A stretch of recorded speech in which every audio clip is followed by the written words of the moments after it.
thank you for being here. First of all, I wish to publicly express condolences to the family and friends of Daniel Williams, who was the headmaster of 3 Mile Secondary School. He was, as you're aware, speaking at a public meeting in Bartica, campaigning for the People's Progressive Party, and he had a heart attack, a massive heart attack, and passed away. He was a very valuable member of our team, and he understood what is at stake in these elections. And he was carrying the message diligently to the community of Bartica and the neighboring areas. It's a loss for all those who love him, and it's a loss for the People's Progressive Party too. And we intend to, at our rally in Bartica, recognize his contribution to public service in Guyana, as well as to the People's Progressive Party. There is an issue that I want to address right at the beginning, because I've had a number of text messages from many people and their relatives. The President has received numerous messages, as well as senior policemen. So, before I came to the press conference, I sought to familiarize myself with the issue of promotion of policemen and women.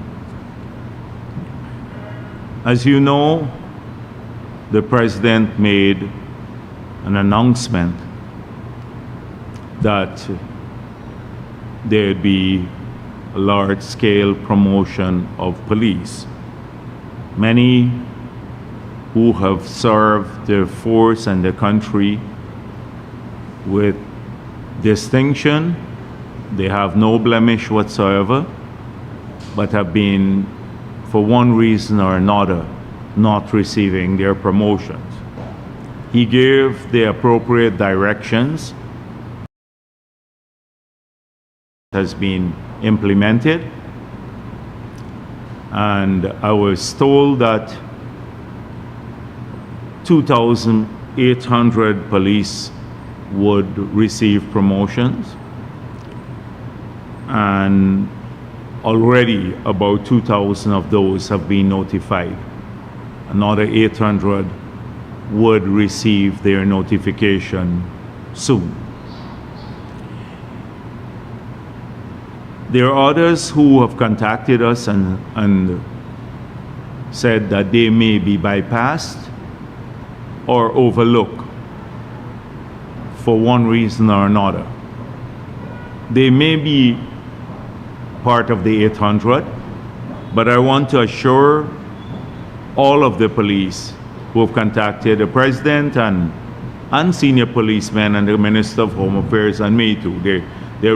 They approach you wherever you go, that everyone who is eligible will receive the promotion. Everyone who is eligible. And there shall be a review process for those who feel aggrieved that they have been overlooked or bypassed, that their case would be examined, and once confirmed, they too will receive their promotion.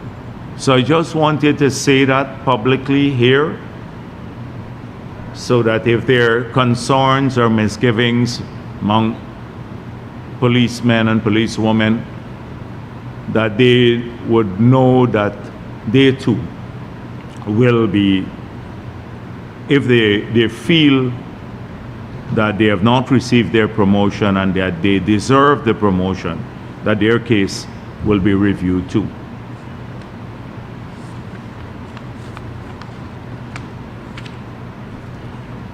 In the past week, we have seen the campaign by various political parties intensify. And the competition is good for a democracy. And I urge people to focus a bit on the messages being carried by various political parties and the capability of the people that they're presenting to us to deliver on a better life for Guyanese. So we've had, since APNU AFC of the last government that from 2015 to 2020 splintered into 4 political parties, one headed by Simona Brooms, Amanza Walton, Nigel Hughes, and Norton. Some of them have been struggling to even get to have relevance. So I saw an extremely funny video from Amanza Walton to say, where she said, box, that she doesn't want to be our prime ministerial candidate. Now we have Mark Phillips, who has been announced as our prime ministerial candidate, a person of great quality, former head of the army, who has served in 5 years in very difficult circumstances throughout COVID and then thereafter with distinction. Why would we ever want an Amanza Walton to replace him? Nobody is in her inbox. She's just looking for relevance, to do a video to say PVP is trying to get her. This week she actually did that, to be her prime ministerial candidate. It is just a game. Nobody pays attention to what she does. They don't believe she has a capacity to manage anything. She never, in the period between 2015 and 2020, she was a junior staff at Civil Aviation Department. She's not demonstrated any capability to manage anything. And her messaging is, even the things that she promises have no resonance with Guyanese.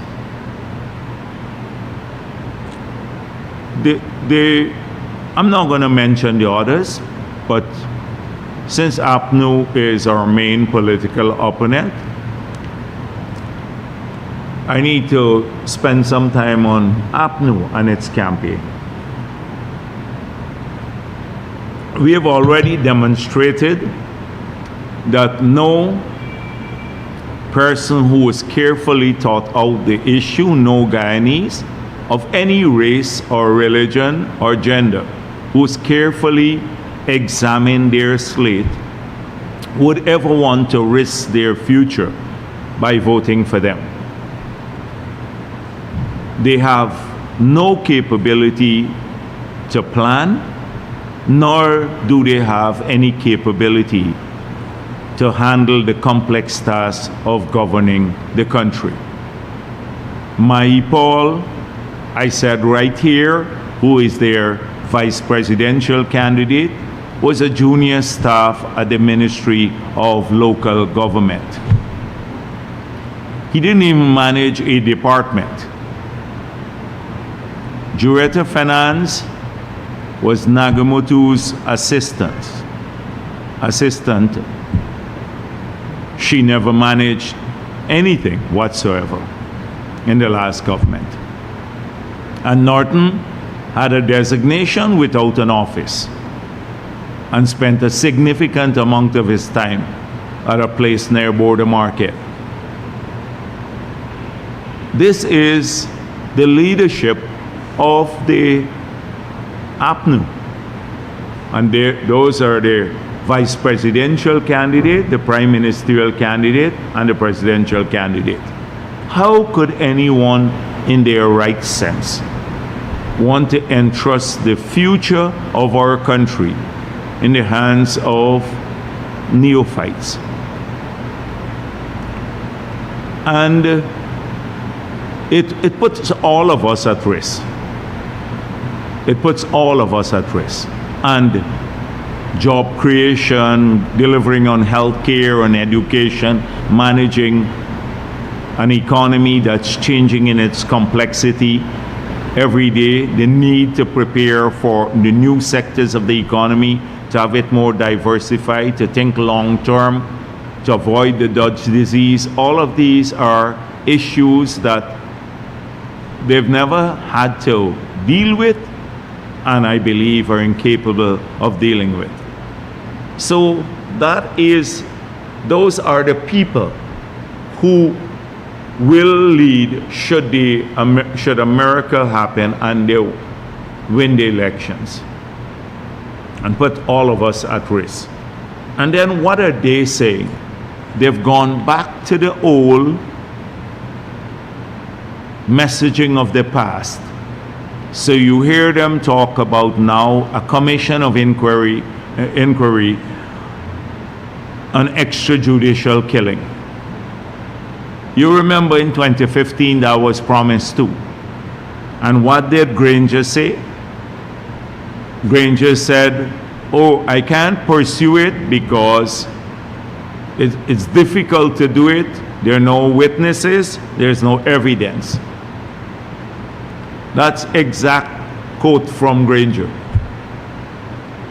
They now would have us believe in 2025 that they will do that. That's their big messaging. That's what they're going to do. The last time when they were in office, they spent all their time running us down rather than fixing the country and delivering on their promises. You recall, arrested Dr. Luncheon at my office. He couldn't even in a wheelchair. Sam Hines had to go into questioning at SOCU. I had to go into questioning at SOCU. Irfan Ali, they laid 19 charges against him. Made up charges against him. Anil Nandalal was charged for stealing textbooks. Almost everyone, Frank Anthony, Priya Manik, and everyone, Ashni Singh, was arrested and in chains before they put him in chain before the court. That's what they spent their time on rather than delivering what they said they will do, which was jobs for young people, to help with lowering the taxes, to deliver more welfare to our people, help the pensioners and the farmers and the miners. They did none of that. All they did was to harass people and then spent lavishly on themselves. Salary increases for themselves, special treatment for themselves, for the members of the cabinet and their families, to take them abroad for medical care, paid for by us. So they're back at it again. That's what they will talk about in this era. And then again on racism. So they promise, for example, APNU promises to lower land application age to 18, which they did. They did in 2015 to 2020. And so they lowered the age, many more people applied, and they then did not do any housing. spent very, very little. It was only after the no confidence motion that they hurriedly went to Parliament illegally and got some money to put in to just do some roads, basic roads, and then handed out some pieces of paper without any infrastructure for about 2,000 or 3,000 plots. Nothing in Linden, nothing anywhere in the country. In 5 years, practically nothing on housing. But yes, they lowered the age to 18 years that you can apply, but not prepare the lots. Why do you think we have such a big backlog in Region 4? We'd be able, within a year, to get everyone who needs a plot of land in Regions 1, 2, 3, 4, well, not 4, 5, 6, 7, 8, 9, and 10, except 4. Because we're now only allocating to people who have applied up to 2019 and 2020. We've not been able to, although in this region, we've done nearly 30,000 lots. Nonsense. Again, it's the sloganeering. We will reduce the age that you can apply for a plot of land by 18, but we do nothing to prepare the plots of land. Leave that to the PPP to hand out. And then complain that we're not doing it fast enough too. Like what they complain about poverty now. They say, oh, there's poverty in Guyana. 47% of the people live in poverty. They cite data from 2018, the World Bank survey from 2018. And they don't stop to think about why we still have poor people. You have to they didn't do any housing. They took away jobs. 35,000 people lost their jobs. They removed the water subsidy from the pensioner, etc. And what about those 35,000 people who lost their jobs under them? What do you think? They will become richer when they lose their jobs, or poor? The sugar workers, 7,000 of them, couldn't even feed their families. You recall the case when BBC came here and met a child sat in Wales, which is a mixed community. Child sat on the step, and she was like practically in tears and saying her friends were calling her because her parents couldn't afford to send her to school because her father lost his job at the estate there. And she was embarrassed because she couldn't tell them why. You recall that? And they say now, oh, we have poverty. So how do you, if you 35,000 people, now more people are working. The same sugar workers are working again. Many more Guyanese are working, coming out of poverty. And they say again, you know, the next fallacy, oh, we're flush with oil money. We've dealt with that definitively now already. 37% of the budget, only 37% is oil money. Our spending on education and health and roads alone is more than all of the oil money in the budget. So that's so much for that fallacy. So that is what APNU is doing across the country. It's sloganeering once again, negative campaigning, racism. So this week they did not sign the code of conduct because the ERC now suddenly is a political stooge of the PPP. The usual language. All the other parties sign on, but they can't sign because it's a ERC. They don't trust the ERC. They don't trust GCOM because GCOM is suddenly rigging. It's the same old negative, the same old PNC. They can't change. It's all about negative. It's not about a positive attitude to the country. And why would anyone who is even lying now to them that the PPP rigged the elections in 2020, they stand on the platform and say that? Why would anyone want to support them, young or old? In from across the country. Nobody should want to support APNU or AFC.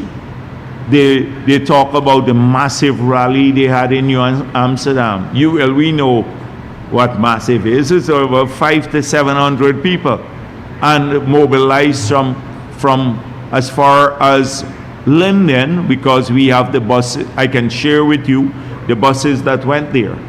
They went there since 3 o'clock waiting for 4 o'clock start, and it didn't start till late into the night. So people are seeing this, and I saw a young lady posted, if APNU could tell me, or something to that nature, if they can identify 5 things they did for Linden, Region 10, in the 5 years they're in government, they have my vote. 5 things. They cannot. They didn't do anything on housing, no house lots. We're doing 3,000 house lots. No job, they closed the call center. The jobs disappear. 1,000 persons lost their jobs in the bauxite industry because they killed it in the Berbice River. The call center was closed down. Now we had operational there. We put in place the part-time jobs alone for over 1,500 persons that they opposed, leaving out all the economic expansion there. Ask them how many roads they built. In 2 years alone, we have spent $18 billion on roads in that region. And guess who are doing the roads? Like this year alone, 700 contractors from that region, many small people, and most Afro-Guyanese, that are earning now by becoming a contractor. You ask them what they did for anything whatsoever. They didn't build a bridge that we're building now, the 4-lane bridge. They didn't pave the Sousdike Highway that we're doing now, and the road going up to Mabura Hill. We're doing that now. We're building new schools there. We spent $30 million on upgrading the hospital. What have they done? Five things. Nothing.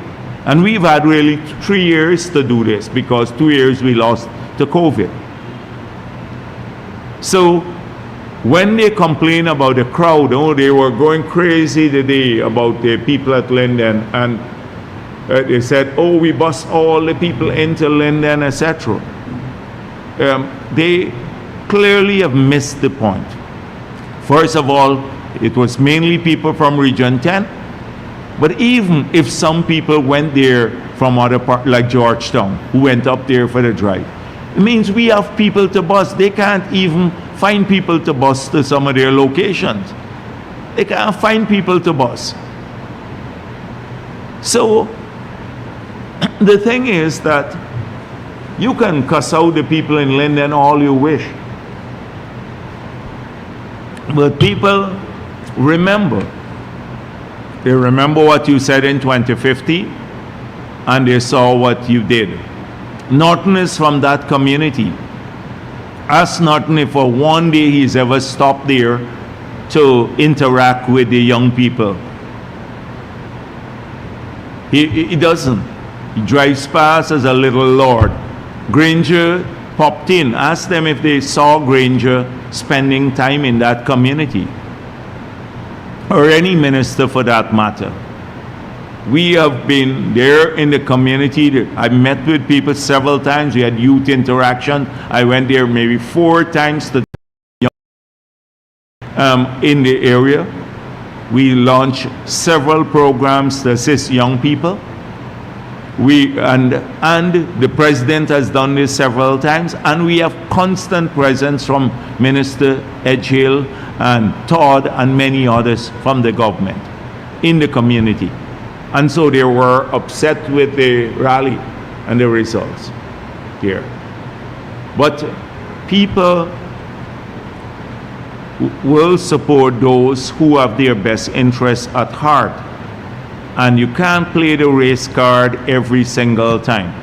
At some point in time, it's not effective anymore because people see through you. So this is what their campaign is about. All negative, and then some unrealistic promises that they keep making to people. They have no experience to manage a government, none of the top leaders. So that's the main opposition party for you. So I want to talk a bit more now about Essequibo Coast. I've had over the past couple of days quite a few small meetings, whistle-stop meetings across the coast, about 20-something of them.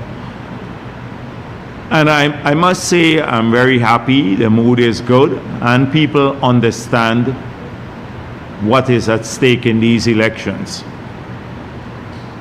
In spite of all that you see on social media, they understand the risk for Essequibo and for the country that should APNU were to win the elections again, or any other political party. And it's fresh in their memories on the Essequibo Coast, because when I was there and I spoke at some of the meetings about the engagements we had in the 2015 to 2020 period, many persons share their experience. One lady said to me, after they had promised $9,000 a bag for paddy, and many people voted for them from the sugar belt, the rice belt, and many people stayed home in Essequibo. And then Granger subsequently said rice is private business, and they put the taxes on pesticide, fertilizer, machinery and equipment, no help to the rice farmers. They cut the drainage and irrigation budget, the farm to market road budget. She said Holder went there once, the Minister of Agriculture, and they sought to see him. And they raised a whole number of issues, and he said, thank you, and disappeared. And that was the last time they saw him in 5 years. In 5 years. By the time when we took back office, the infrastructure was practically destroyed, and rice prices were like just over $2,000 a bag for paddy. So they remember that. And the Amerindian communities, not just in Region 2, because I had a lot of Amerindians came to the meeting, they also remember the neglect. The people in the Pomeroon, several, no help in the entire Pomeroon. We have, since we got back into office, we've deployed 4 excavators that they manage in the Pomeroon. They're empouldering their lands, and because of that now we can prevent flooding. We've dredged the mouth of the Pomeroon River so that you can have a faster flow of water. They've received a ton of help for their farming there. And so they know this. And they don't want to go back to those days. So that was something that came out from a lot of the meetings. And people are mobilized and ready.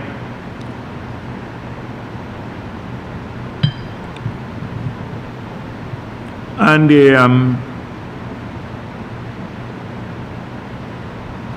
I spoke about a lot of the plans for Region 2, because I was in Region 2, and I said to them, for each region, and for people who are listening from every other region, we have a plan for each region. Region 10 has its own comprehensive plan that is not even part of those things that you see there all of the things we put on the flyer, which is a synopsis of what our plans are. These are just basic general things that we do, but we have area-specific plans for each region of our country. And so for example, we have already, I spoke of it, many of them didn't know about the plan to start next year, the 4-lane road from Charity to Supernam, and the other regions, some of the other regions already know about that, or the business incubator and the technique, the innovation hub that we plan to do in the region, the technical center so that all of those students who are on gold scholarships but doing technical studies, they don't have to come to Georgetown to do practicals, a lot of those things, about the assistance, that's opening up more lands for small farmers there. We are exploring doing that outside of the Aurora area, which is about 5,000 acres. We're even looking at the Pomeroon to open up more land. So people were appreciative of these specific things outside of the support that they will get for safer communities and the general things that we talk about, like assistance in the homes for people to own more their own home and to assist them to build and to improve their homes, which is a promise right across the country we'll do. People will get help to build and also help to improve their homes directly from the state. So we spoke a lot about those issues there.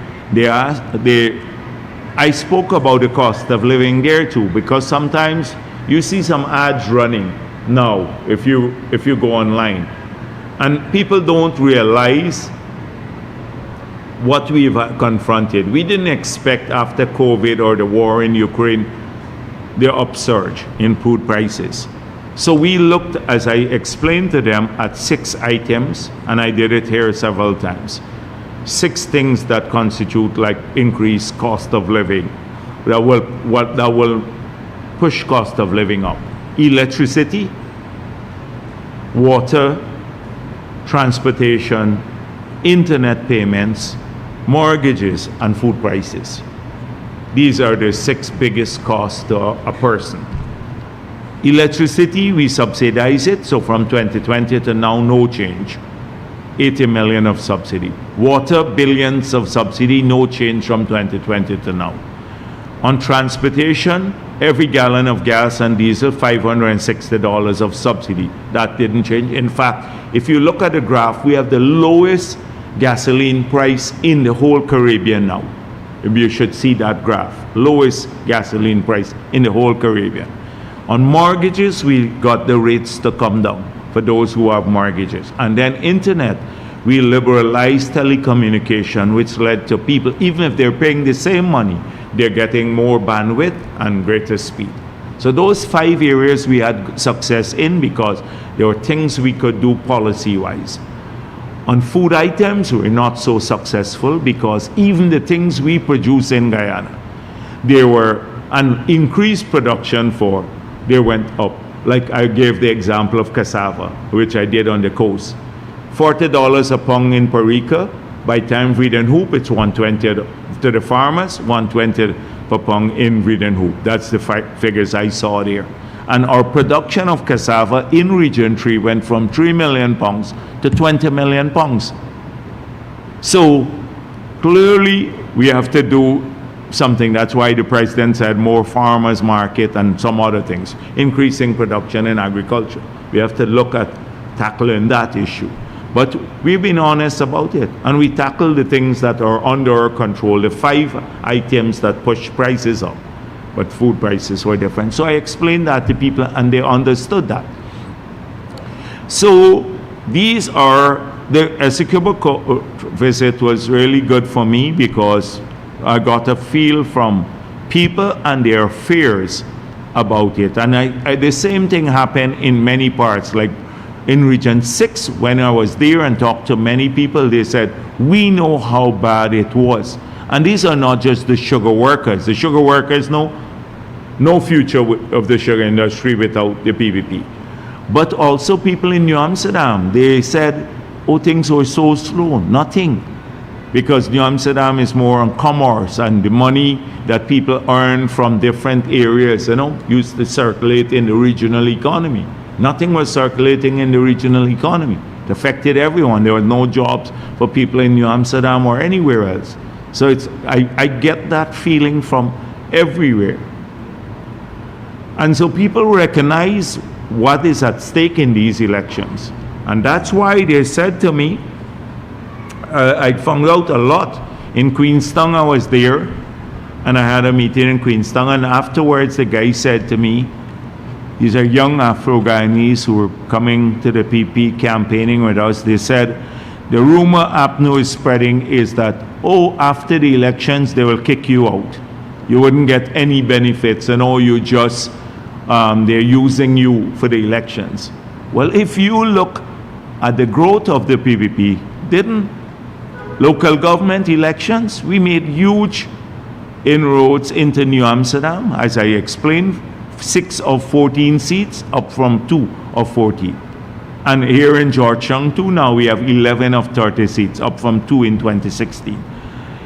And it happened all over. In Linden, 2,500 votes, Bartica, etc. And I said, those people are still campaigning now, 2 years later with the PPP, and doing well for themselves, and not just Afro-Guyanese, but all Guyanese. So this is the fear that they are trying to spread again to keep people away. The rumor they will kick you out as soon as the elections are over. Well, our track record has demonstrated differently, and we're the only party that's bringing people together. So, but they keep at this all the time. And then they told me about what the Azruddin Mohammed has been doing there too. So the WIN party has been paying off some individuals in the communities to convince the others, to lie to them basically, because they don't have much convincing to do, to lie to them to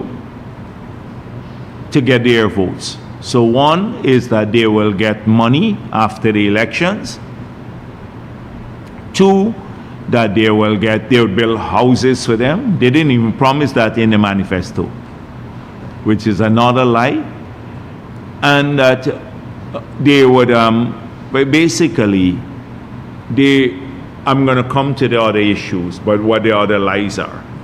And they do a clever thing, which is they go around with groups of people in buses, that's what I was told in some of the communities, and take the same people everywhere and take pictures.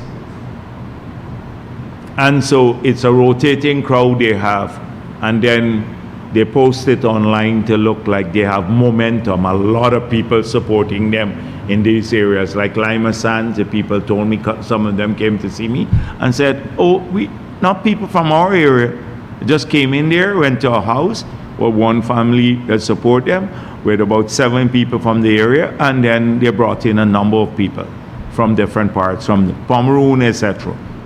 And they even point out the picture, look, these people are all from the Pomeroon. So they're doing that everywhere where they go.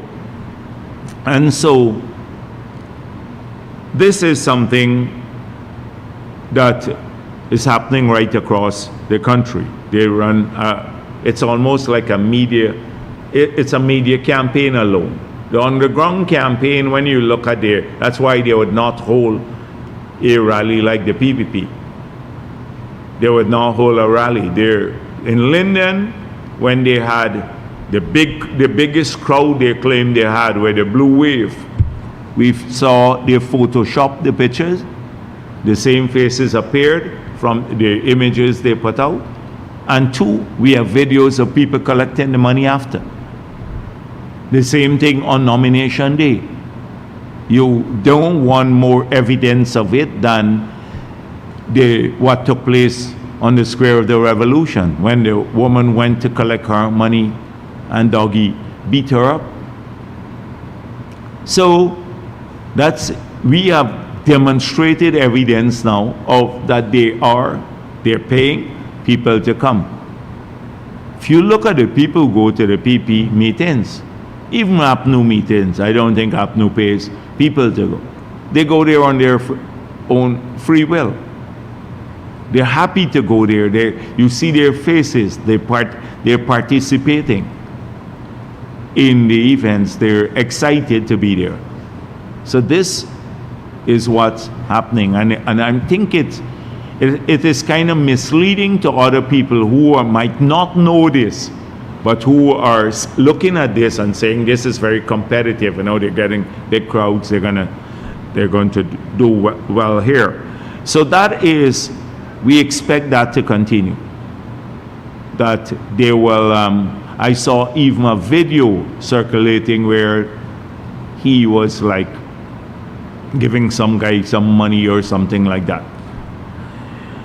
So let me talk a bit more about some of the lies that they keep telling, because I see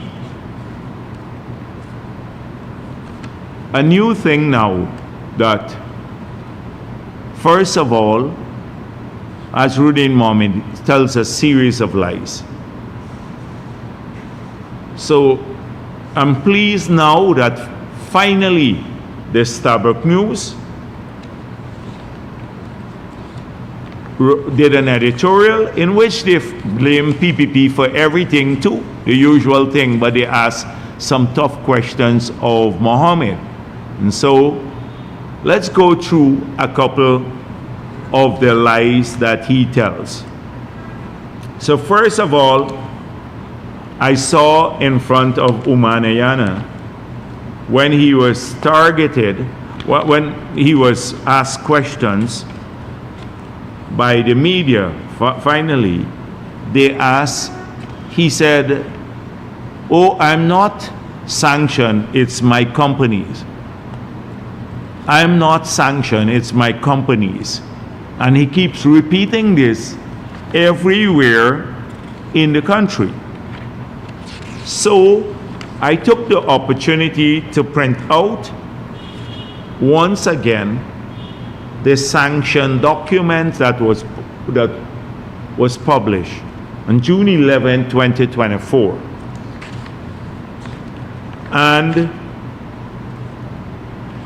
the sanction document says, number one, OFAC is designating Azruddin and Mohammed Enterprise, Azruddin and Mohammed Enterprise, that's one sanction. Two, OFAC is designating Nazar, that's his father. Then OFAC is designating Team Mohammed Racing. OFAC is designating Mohammed Enterprise.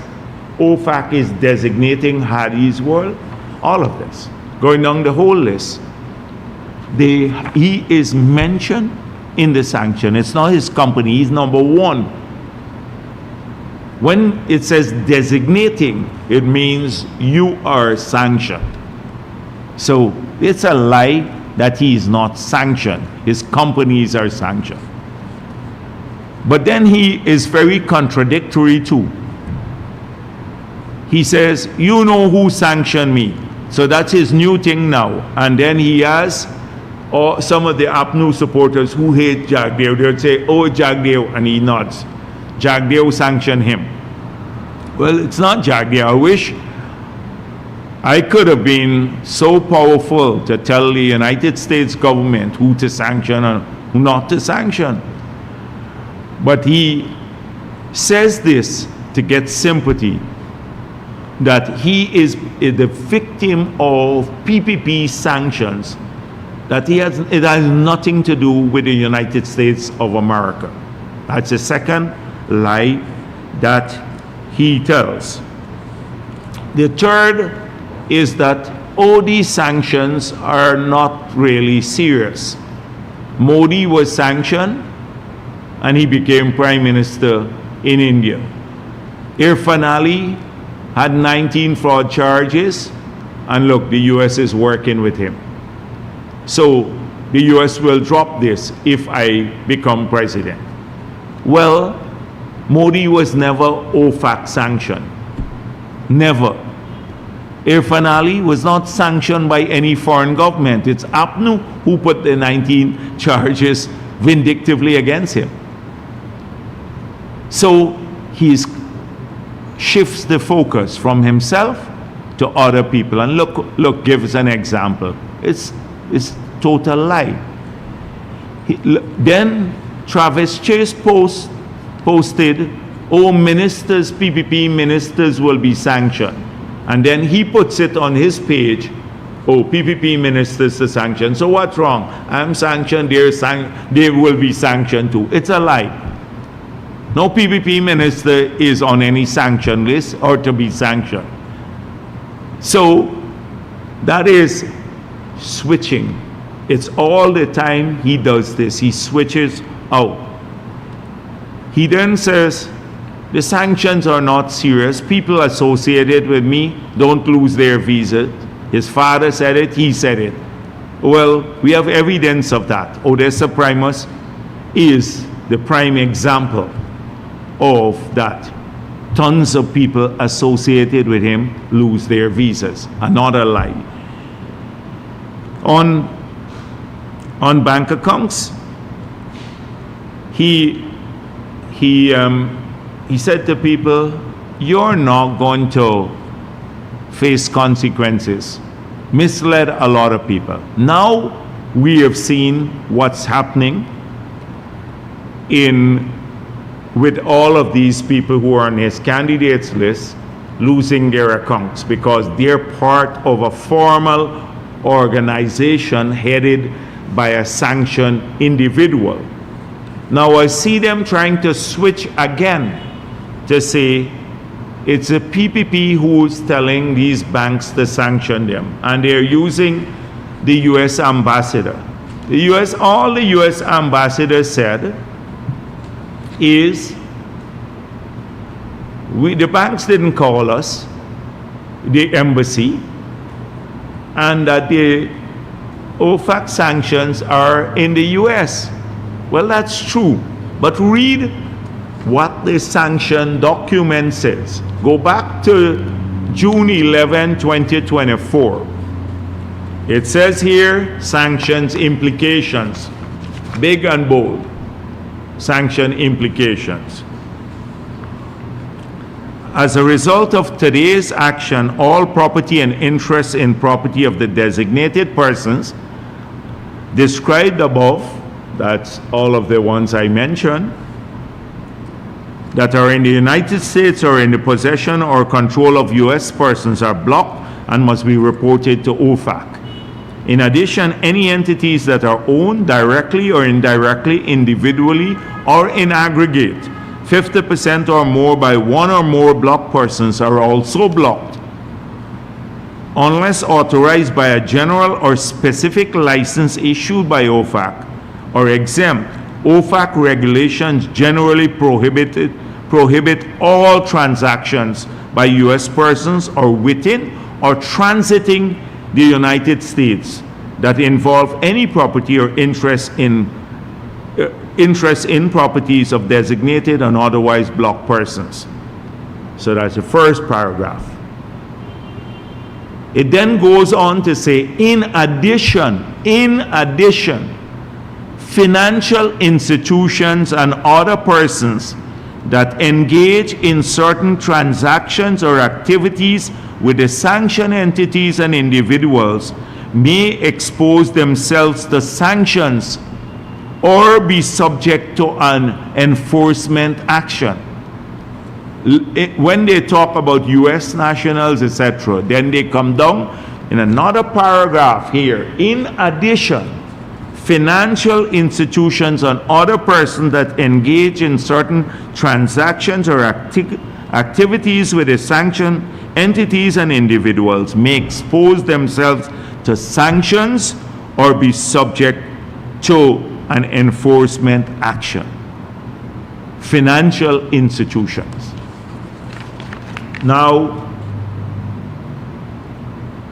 I can show you, if you go online, you will see how many banks in the United States of America, when they don't do due diligence and allow sanctioned individuals or those associated with them to have a relationship with U.S. banks, those U.S. banks have been fined, they've been warned, and they could eventually lose their license. The United States institutions, they're fined.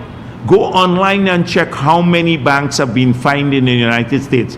Massive fines because they didn't do due diligence and they allow one sanctioned individual or persons associated with them to have a relationship with the U.S. banks.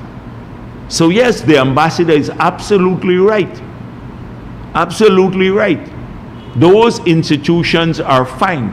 So those banks now have to have relationship with local banks, correspondent banking relations.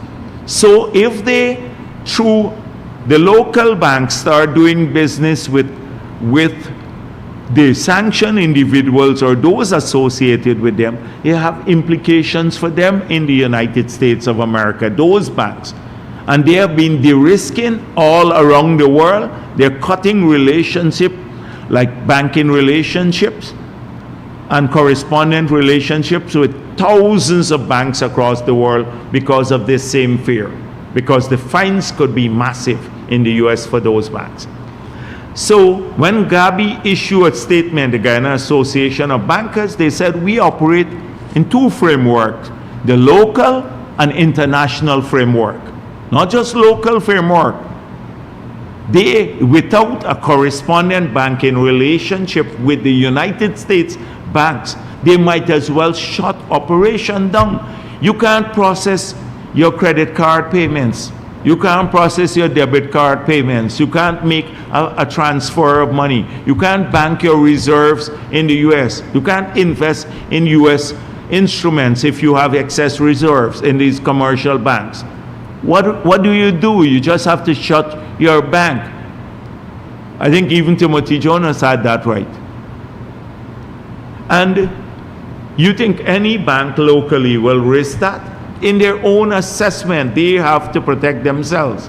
And so that's why the 3 banks have done it, and I think the others might have done it quietly too. I think by now almost all the banks.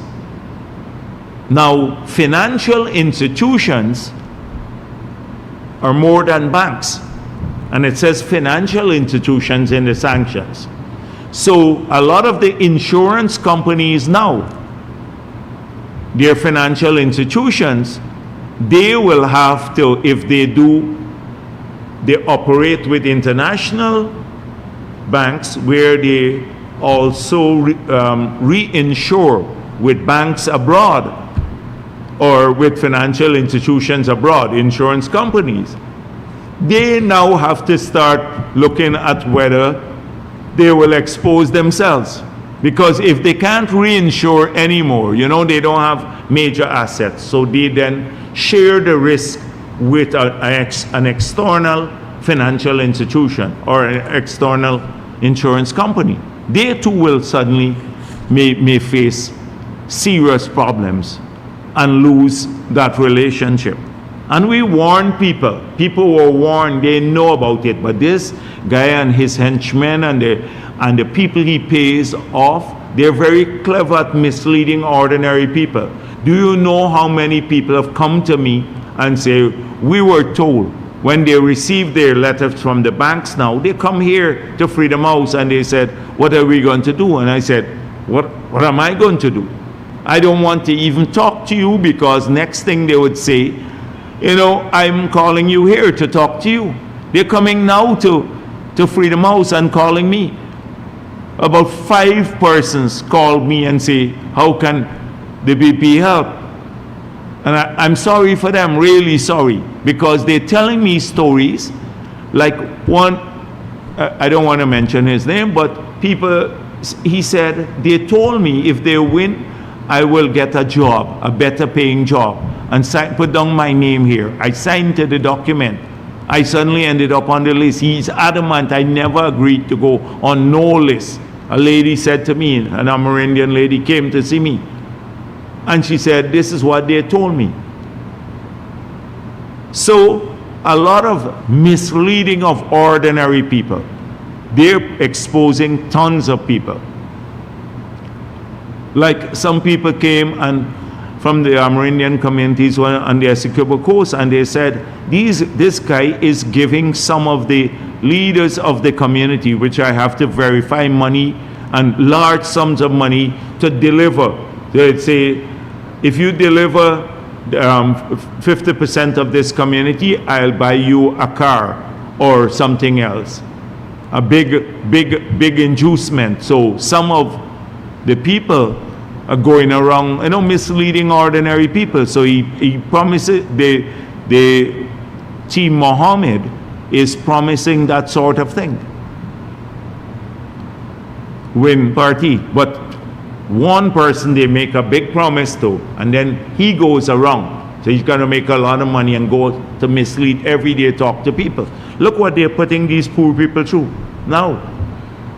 And of course, then switching again. Now, so the new switching is that the PPP caused all of this. The PPP taking away the bank accounts. The PPP sanctioned him. Everything else. That's what his PR people do every day. Mislead people. So I was pleased when, for the first time, Starbuck News started asking some questions too. When did you become interested? So the questions that they posed to him, what should be of concern to all voters on September 1st is whether Mr. Mohammed is running for the presidency of the country in a bid to protect himself from the sanctions that have been slapped on him, and what may lie ahead, and whether he'll be up to the task. He would not be the first person here to seek refuge under presidential immunity, and that is all the more reason why constitutional reforms must curtail these. When did he become interested in running for the presidency? Did the inclination coincide with the beginning of his legal worries? The U.S. sanctions or the threat of sanctions? It is important that this question be answered, as Mr. Mohammed's lavish, publicly known lifestyle did not naturally recommend him as someone interested in public service. Not much is known about Mr. Mohammed's educational background. Again, there's Starbuck News asking this, what, that he should tell people so far, and what his work experience has been. At least Norton, we know Norton Arang and finance and Mai Paul, etc. What has been his work experience outside of, I would say, smuggling gold? Outside of smuggling gold, that's, I know he had great work experience in that. That's demonstrated now.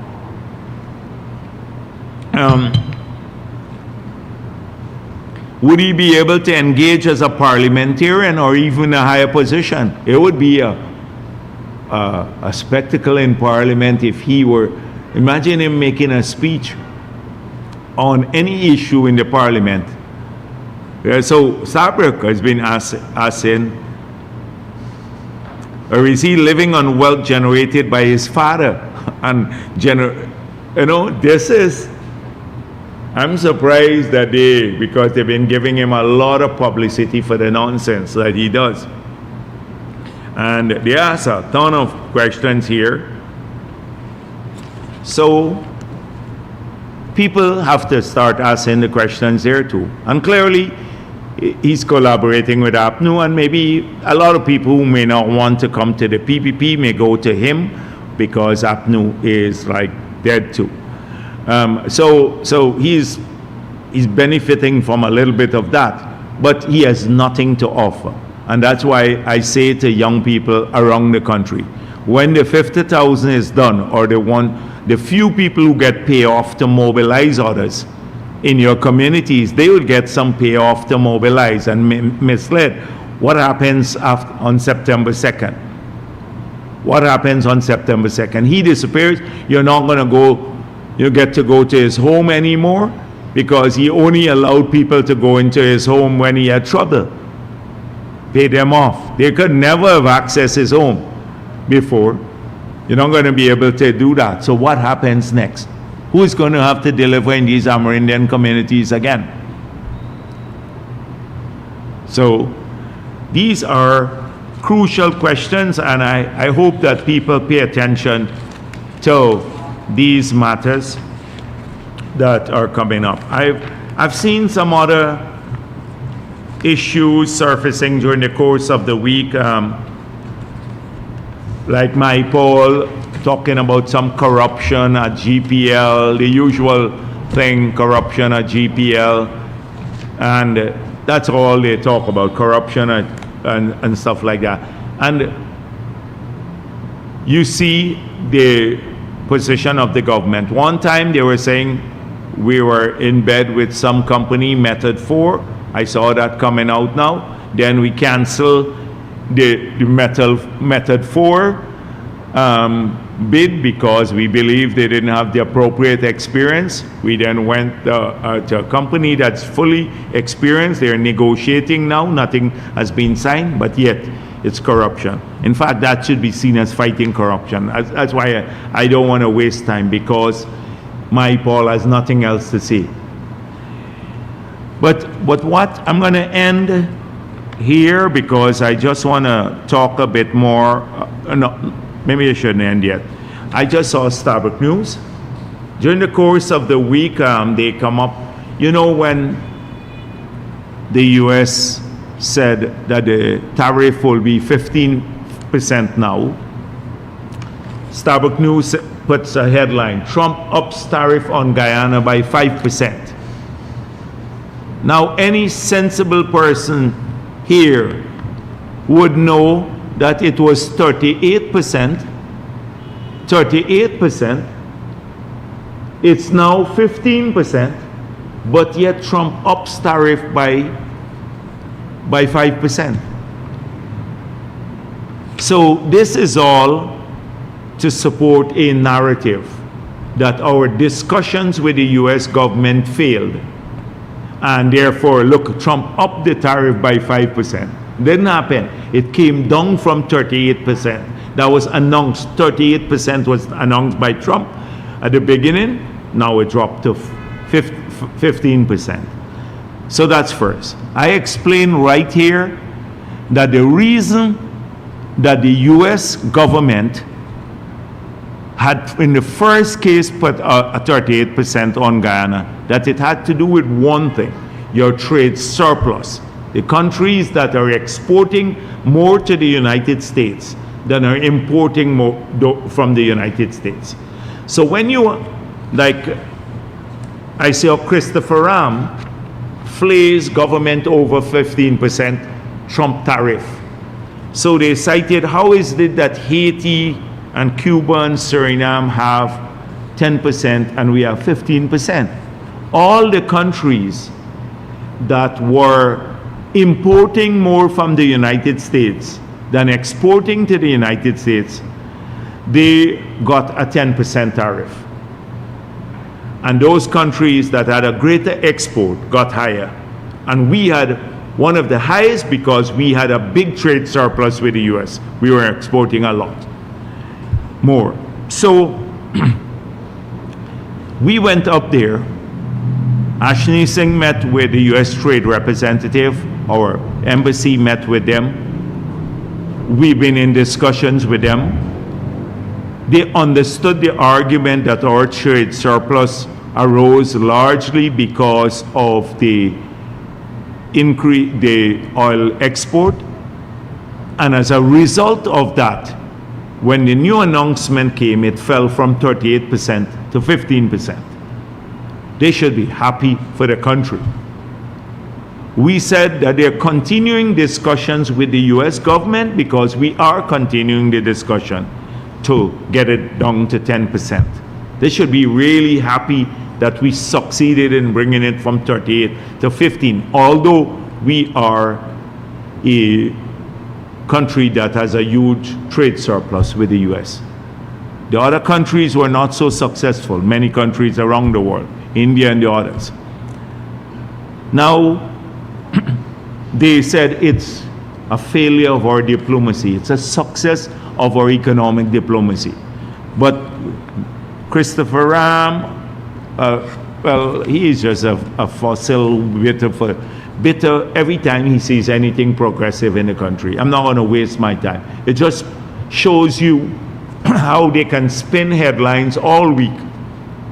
Something that we should be wildly happy about because of the success of our economic diplomacy and because of the understanding from the US administration, the collaboration between the US administration and the government of Guyana to get the tariff down from 38% to 15% while the discussions are continuing. That's great news for Guyana, and it shows the good collaboration between the US government and the Guyana government. They deem it a failure. One says Trump upped the tariffs by 5%. So ask them, what was it before? If it was 38%, how at 15% they could be upping it by 5%? It's just, I don't know even who comes up with this sort of thing. So just every day we have to face this sort of thing, the lies and the mischaracterization. On the other hand, Azharuddin could barely string two words together, and they give him a whole lineup as though he has said these things. Barely string two words together. And so this will always be there from the naysayers.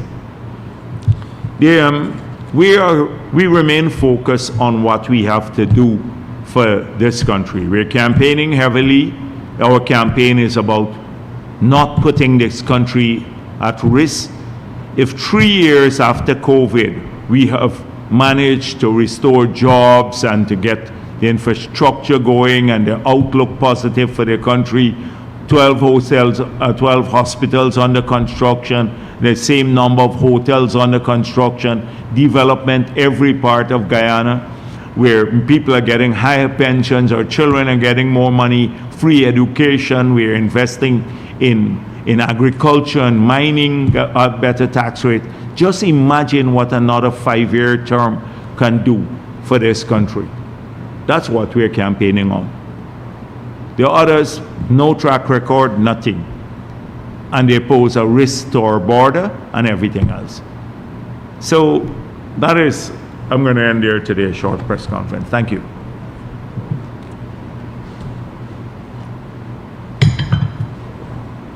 Can someone bring my phone, please? I'm expecting a call. Good afternoon, Trina Williams, Guyana Chronicle. On coming back to cost of living, as you mentioned earlier, the government has instituted a number of measures to mitigate the cost of living. But there have been some concerns that the benefits in some cases are not reaching the consumers because of players in the private sector, such as minibus drivers. Yeah. Is this something the government intends to address in the future? Yes, so the thing is that I know, like I'm in Berbice now, everybody has been saying there was this excuse that, well, the toll across the bridge is pushing up the cost of transportation. Now it's toll free, but the price didn't come down. The price did not reduce. So that's the problem when you live in a free market system. Now people are calling for us to control fares and all of that, but those things you have to approach carefully. Get my phone. You have a phone? Yes. All right. Let me see if they call you. Okay. Yes. So that's something you have to think about carefully. The idea is we're exploring now some more public transportation, and we have to focus more on, I just dealt with the cost issue. We have to get more money in people's pockets. So we have to do that by lowering the taxes, which we promised to do, so people can have more spending power. Already the public servants, it's $120 billion more per year they earn. We see it reflected in more vehicle purchases. Pensions would be increased, public assistance increase, like all of the people want something they ask me, and when I go out, would the SIP workers receive higher stipends in the future, or the CSOs, or those on part-time job? The answer is a resounding yes. Yes, they will see those increases. So we have to focus on this issue from two angles. One, or maybe multiple angles. One, getting more money in people's pockets by getting better paying jobs for them. Two, in ensuring the taxation system allows people to keep more money in their pockets. They pay less taxes. Three, helping people directly. So what are the things that people have to spend money on, apart from the 6 things I listed? They have to spend on education. If we take away the burden of you spending on education by a transport grant now, so we can help you pay for the children going to school, and we can do a good school feeding program. And so you now have to spend less of your money on educating your child at every level. If we upgrade health care, so for tertiary care too, you don't have to spend money, you get more help for dialysis and cancer and everything else. Then you have more money to keep. If your pensions go, so all of those things. If we're helping people to build homes now, the poor people, lower cost lots, helping to build homes or upgrade their homes. Overall improvement. So it's not tackling things from one side alone. It is prices, it is getting more money into people's pockets, it's helping to keep costs down, like electricity costs will come down by 50%. And I see somebody said, oh, you didn't fulfill that promise. You check our manifesto. We didn't put 50% reduction in electricity, but we're working towards it because we're building now that project that will complete next year. And we've also been, because Essequibo is not going to be connected to the grid, but they too will see a 50% reduction in cost because we're putting up a big solar farm now on the Essequibo coast. That will be a huge reduction. We are working towards it. It should have happened before we had a delay on the project. But we didn't make a specific promise in 2020. We said we'll look at investing in electricity and probably lowering costs. We kept the cost constant. So that is something important. Imagine the others are promising $1,000 electricity bill. That's what APNU said. Director of Finance said. Everybody will pay $1,000. And you ask them, how are you going to deliver this? Which project? We're opposed to the gas to energy, but which project? Where are they going to plug the points into? The plugs into? Which point to get the power at $1,000? It's just like it's nonsense. They talk all the time about electricity. So that's it. Cooking gas will come down too. Those kinds of things. So multiple fronts we want to help on. Taking the burden of education and health care off the family. Assisting with housing. Getting better paying jobs. Reducing the taxes on people. Assisting directly in the homes, so that by giving greater grants to our children. Cash grant in the households and all of these things. So multiple fronts. Improving lives of people overall in the country, getting our people trained. Every time we get a youngster, the same youngster that the Mohammeds are paying $50,000 to, we are saying, you come, you give us 6 months of your time, and we'll give you a skill that when you go into the job market, you can make $10,000 per day. We can give you a skill to drive a heavy-duty piece of equipment. In 5 days, in 10 days, you will make the $50,000 that you will get from them once in a lifetime. That is what we're saying to those youngsters. That is what we're saying to those youngsters. They not, come and knock down. We pay you $50,000 to knock down somebody's flag like what they're doing, etc. That's not what we say to them. We want them to succeed. We want them to succeed. We say to them, you apply for a plot of land. You're going to get it. You're going to get assistance to build a home. You'd find a job. We want you to. That's the future we are offering to people. And in every community, whether they're Indo-Guyanese, they're Amerindian Guyanese, Afro-Guyanese, mixed people, that's the future, young people we're fighting for. So multiple fronts we're approaching this from. We're not like a one approach party, multiple sides. That's how we see people getting out overall out of poverty and doing well.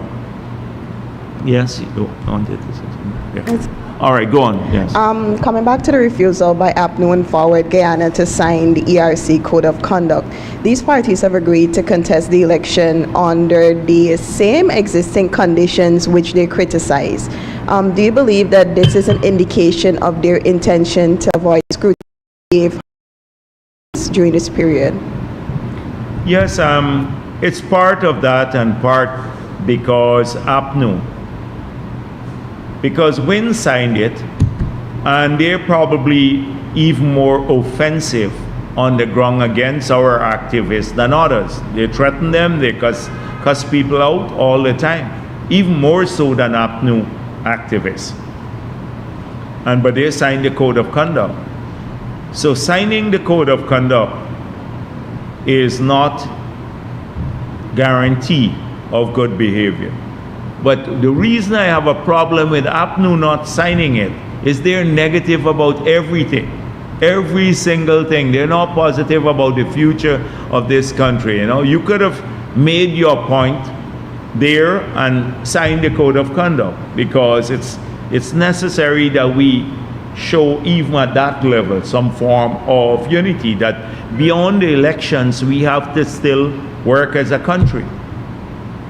So signing Code of Conduct is not a guarantee, and I hope that GCOM is vigilant and the police too, because there are lots and lots of cases where that we have seen this happening. They need to take strong enforcement action against people who transgress election laws, and including paying people for their vote, because it's a crime. I saw GCOM now saying that, well, we always knew since last local government elections, they had a very explicit position. You can't use your phone in the polling place.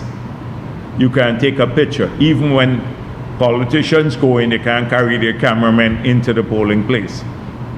You have to stay outside. You can't take pictures in the polling place, because that win is telling people, take a picture, you get some money afterwards. But that was not now, not for these elections. It was prohibited even before. You can't take photos in the polling place. I want to ask a question about the Forward Guyana Party, which continues to position themselves as this credible and inclusive. Which one is this? That's Simona Booms or Amanza? I don't even remember their which is which, yes. The party's prime ministerial candidate has publicly posted and made some of the most disparaging remarks against the LGBTQ plus community. And who is the prime ministerial candidate? Nigel from Linden, a pastor. Oh, I don't even follow. Frankly speaking, I don't follow those parties. Because if you think about supporting them, really, you just have to, you have to reassess yourself. So what did he said bad things about people? Okay, we have already stated our position in that matter. I told you the last time that we support policies that don't discriminate against Guyanese for any reason whatsoever. Once you're Guyanese, and you have certain rights based on our constitution, not to be discriminated against. And we intend to strengthen those provisions in our law. But we, as I made it explicit, that we're not supportive of gay marriages. And I said also, even SASOD, when I spoke with them, they said they were not suggesting that. Indeed. While your party has made it clear its commitment to having policies or more laws to prevent discrimination, do you believe that political parties seeking national leadership have a responsibility to uphold these basic standards of respect and dignity? I agree. They spread hate. It's either they're against one Guyanese or another. It's either racism or against people for their sexual orientation or against women for some reason. It's the haters always find somebody to hate and to target. These are haters. You have a lot of them in society, and you have an industry of haters. People like Christopher Ram, I add him to that. Haters, they don't want to see anything positive happen for the people of the country. Their worst nightmare is that all Guyanese unite. There will be no place for them. That's why every day they try to pull people apart. There'll be no place for that industry. They've been around for a very long time. I've had to deal with them for almost my entire career. They can't be happy for anything positive that is taking place in our country for young people or the future. Everything, and they have an opinion on everything, like this Christopher Ram. He's a specialist now on tariffs, wasting time. So that there's an industry out there, and you see them online. Every day they go, that's all they do. Try to hate people rather than trying to bring people of our country together. Bitter people. And so I put these people in the same camp, a lot of them. Amanza herself, you remember she said Indo-Guyanese are mentally lazy. Just imagine anybody else saying that. And she got away with it. Imagine anybody else saying that, because they're divisive by their very nature. We're not into that. We're trying to bring our people together all over Guyana, everywhere. Yes. Luan Williams, DPI. Good afternoon, sir. I know you spoke briefly about the gas prices being the lowest in the Caribbean, but for the benefit of our audience, can you say how government was able to make Guyana the country with the lowest prices for gas? Because I explained this, we're subsidizing it for $560 for every gallon of gas or diesel you buy. That's how it done. I don't know, have you seen the table? I think it was circulated widely. We should get that table out from how the gas prices are in the Caribbean, the highest in Barbados and lowest in Guyana. And we don't refine our oil product or crude here. So I'm talking about refined products. It's the lowest. Secondly, is your government committed to subsidizing the fuel cost in the coming term? Yes, until the gas to energy comes on stream, because that would be for transportation. We will do that, and we'll continue doing that. And then we will also, the gas to energy will cause another set, electricity prices to come down, cooking gas prices to come down. We'll keep subsidizing fuel like gasoline and diesel. And so a lot of those things will happen. Lastly, we want to make sure that people benefit from this sort of thing. Lastly, can Guyanese expect a cash grant before the elections? No, not cash grant before the elections. I can assure you there'll be lots of cash grants after the election, but not before. And in fact, people keep asking me all this, why don't you pay, like the PVP pay out this cash grant and another one before the elections? I said, listen, we're a party, once we put it there, it's in our manifesto. There'll be cash grants, there'll be increases in pensions, everything. You're going to get it. We're not like any other party. We're not going to disappear. from the landscape. We put it down there, you're going to get it. And you now will get it in a different form. It paid into your bank account. I don't know the people who are sanctioned, they'd have to come and collect it themselves. Those would have to come, those who don't have a bank account, they may have to come themselves and collect. But people will get it, and there are lots of things. Remember, we still have the remainder of the year. It's September only, and we have 4 months more after the elections to get to the end of the year. So there will be not just one, because we're looking at, we're already starting costing what we're going to do in the next 5 years.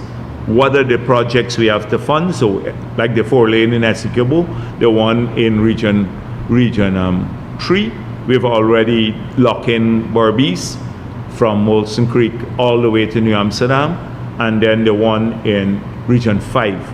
So we know what we have to spend on capital budget for the next 5 years.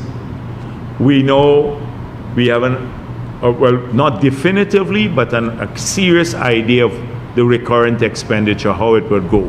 We know what the revenue stream will, and we're not banking on just oil revenue stream.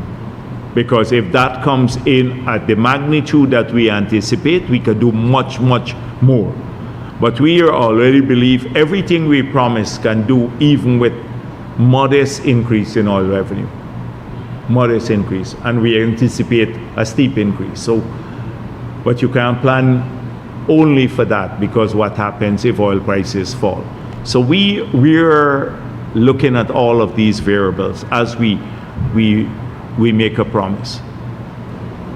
Yes, please. Dr. Jagdeo, Saskia Warwick from NCN News. Just to follow up to the gas prices question. With Ghana now offering the most affordable gas in the Caribbean, do you see this as an opportunity to attract more investment in sectors like manufacturing, transport, or even agro-processing? So you know the gas prices, we import gas, right? So there are, that is, I mean, I'm speaking specifically here of gasoline and diesel, because people use that at the pump. So we import this, so the prices move up and down. Right now, the subsidy is $560 that you have. It's the lowest. But this price can even get lower. Our import is constrained by the depth of the harbor here, the size of the vessels that bring in diesel, gasoline, refined products. We are paying between 25 to 35% more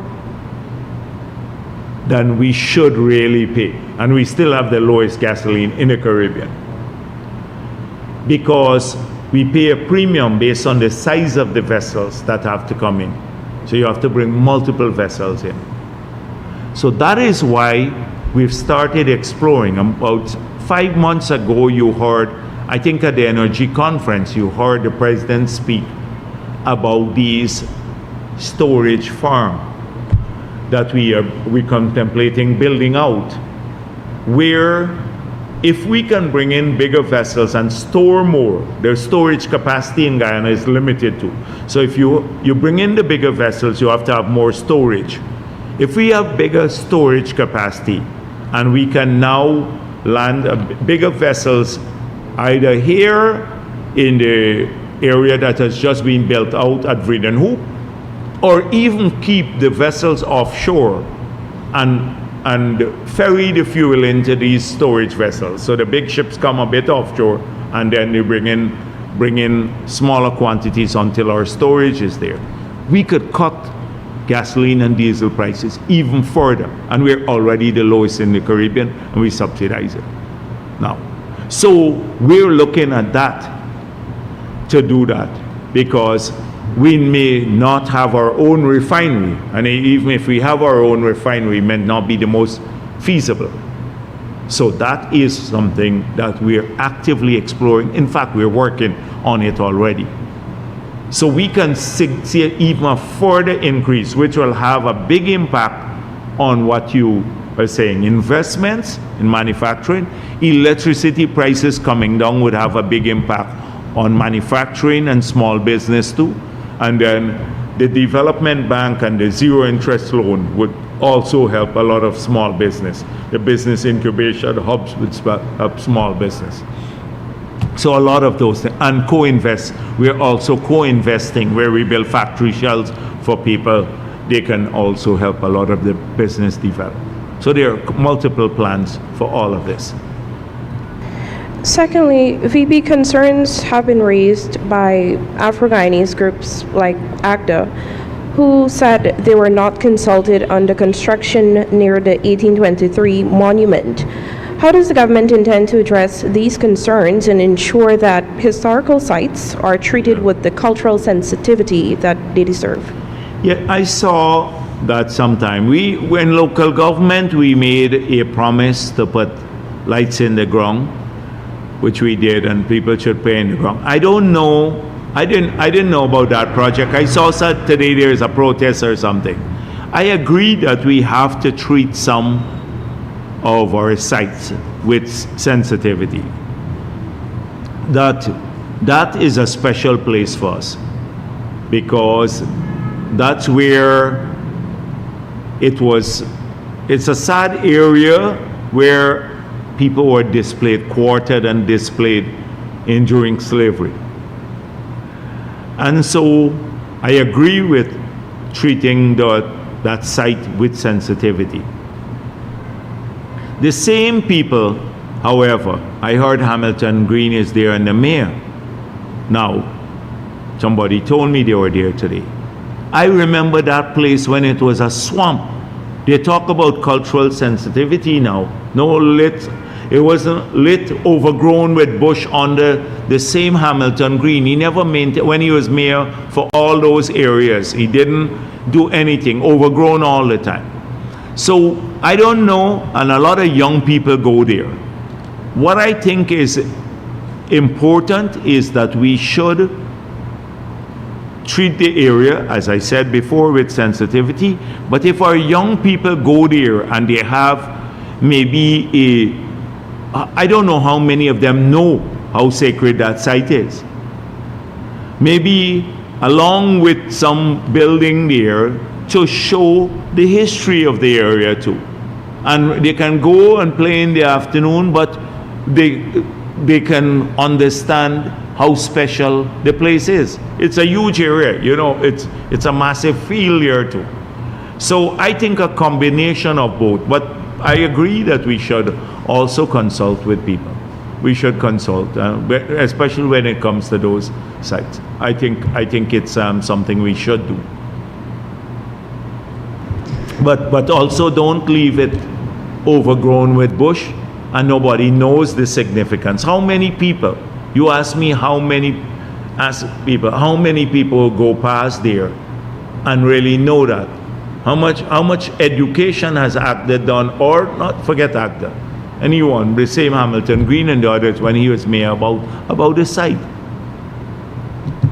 But in local government, we made a specific promise to put in lights there, which we fulfilled. Because I was local government. People were asking, the kids in that area, Kingston and all of the areas, who come there to play in the afternoon, and a lot of kids go there to play, and it's a safe space. They were asking for that when I met with them. Good afternoon, Dr. Jagdeo. Quick question from me. Just to follow up on what you said about the fares and the toll-free venture. I know you say this is a free market, but is there any room for the government to perhaps have dialogue with those who are involved in public transportation, be it taxi drivers or bus operators, to get them to lower the fees now that the bridges are toll-free? I think we should have a discussion with them, but you know, there is no like magic one you can tell people to do that. But yeah, we should constantly have discussions because we want them to do well too. We want people to have lower fares, but we want the taxis and the drivers and everybody to also do well, you know. They should be able to earn a decent living.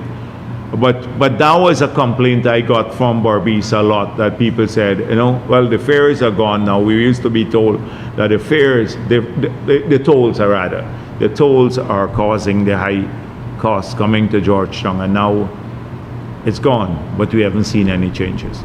But I agree with the discussions.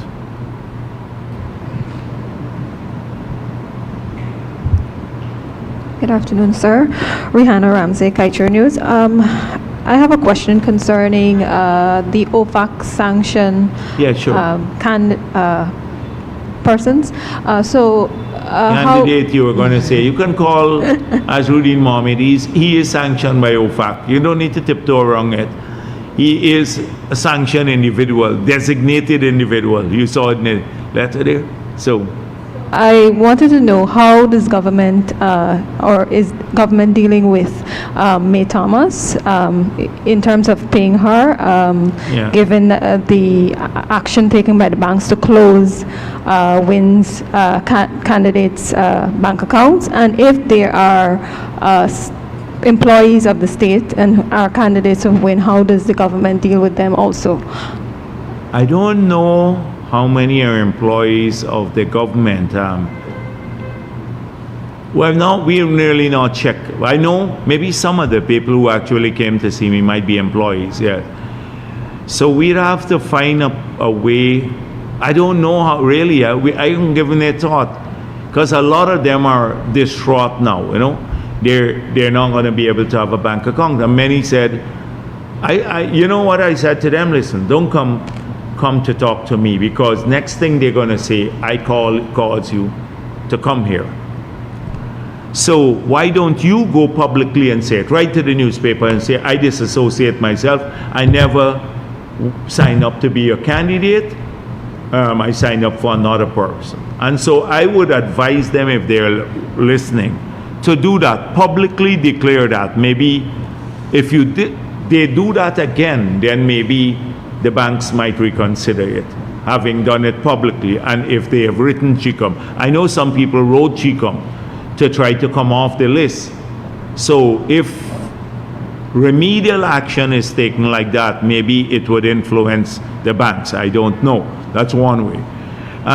If they were working for government and they were getting paid through the bank, then that would be a different issue. I don't know. They would have to probably collect their money in cash, but I don't know, we pay in cash too. So we'd have to think through it. We'll have to think through that, how that's dealt with. May Thomas, I found out one thing. When there was this from the other side that said, look at all these people losing their bank accounts. How is it that May Thomas still has a bank account? And I found out, and her accounts were closed by all the bank about a week after the sanction took place. So she does not, as far as I'm told, she does not have a bank account with any bank. So that's all I found out. I didn't ask much more about it. So that's my position as of this time. I don't know further. That's it. I asked, but because they were making it look like she had a bank account and the others lost their account, and saying that some of the banks were treating her preferentially. I think it's Citizen Bank who closed her account. Paid? I don't know how they do that, if she's being paid or not, but I know that for sure that she's not treated preferentially by the banking system. So yes, go on. My second question is concerning, you mentioned it during your earlier method for engineering. I just wanted to know, can you say when and if the technical evaluation was done to determine method for engineering was not capable, on what grounds was the contract then awarded to InterEnergy? So from what I follow, I'm not following because it's a MyPaul issue, and I don't generally follow what MyPaul says. He started off with this, but from what I gather, he's trying to make it seem as though the Prime Minister misled the Parliament. So there was a public process, and there's an evaluation done, and it was recommended that Method 4 be awarded the contract at a particular price. I think it was $7 million. Subsequent to that, it was discovered, that's what we are told, that they did not have the required technical capability, because apparently it was evaluated as a Canadian company, but there were more local people. From this is all I'm hearing from them. It was more local people who were part of this arrangement, didn't have a track record, a long track record of doing this sort of work. So they decided not to award the contract. It was decided by the government not to award the contract, which is in its right. They then, since 2004, had an MOU with InterEnergy. There were several unsolicited bids thereafter. And the InterEnergy, consistent with the MOU, was recommended to the cabinet. It's cold, right? I see you shivering, yes. Here, and all right. Next time you come, you should, wear a jacket. I see some people coming in their blanket too, right? One young lady with a blanket, here. So it was recommended that they should be given their requisite experience, they should supervise the contract. And the rate was, I think, $650,000 per month. They are currently negotiating with that company. If the negotiations don't go well, they don't conclude the contract. And no contract has been signed as yet. But on Method 4, it was discovered, that's what we heard, that it was discovered that they did not have the requisite experience. So I see now in some quarters it said that they were close to us, Method 4. If they were that close to us, the contract would have gone ahead. It didn't happen.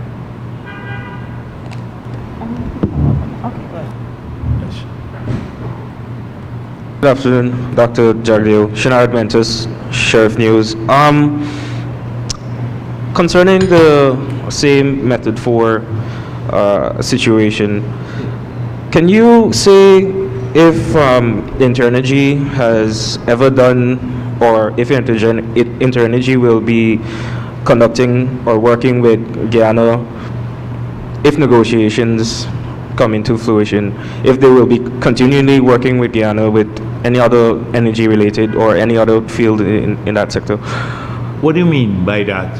As if InterEnergy, the company itself, would be working with Guyana, should the negotiation come into fruition, if they will be working with Guyana in accordance with any other electrical or any other field within Guyana, that they're currently working to have the contract with GPL. So, that's what you're asking me about if InterEnergy will work with Guyana on what? On a field or within the same field for Guyana, with Guyana. Yeah, but right now, all that I know of is this contract that is being negotiated, which may or may not succeed. They may be awarded or not awarded. I don't know of anything else that has gone out to tender or we're doing with InterEnergy. There's nothing that I know of. Secondly, there was the discussion of the personnel being, or the company not having the right skill set. Are there any provisions made within the educational sector for Guyanese so that we can have better skilled personnel, especially in that area, for future projects, so that we wouldn't have to outsource? Yeah, sure. Now, I don't think that it's just about skills. I'm not, like I saw the article in the newspaper, and it says, in one of the news media, and it says, many of these people work at GPL, etc., who are part of the Method 4 contract. They may have the requisite skill, but when you hire a company to oversee a big project, the company has to have experience too, not just the personnel, because you can pick up personnel anywhere and you have to evaluate on the capability of the company, its status to supervise or its ability to supervise a large project of that nature. Alternatively, 10 people can just come together and say, yeah, we have the skill, but they don't have the company's capability. And so I have no doubt that many of the individuals may be skilled people. That's one. Or that many Guyanese are skilled in similar areas. Like, for example, most of our T&D work now is being done by Guyanese, transmission and distribution work. There are several companies now. Like, we're putting up lights in GPL. We got 4,000 of the 100,000 lights we purchased to install street lights across the country. Only 4,000 got arrived. I think another 6,000 may come in about 10 days' time. And it is about, they told me about 15 Guyanese companies, private companies that are doing this, not GPL. So they have their staff, they're making money, and they're doing well. A lot of the transmission and the distribution work, fixing mains and stuff, are done by people contracted by GPL, many Guyanese companies. Like Cummins Electrical has been doing some of the biggest work in the country.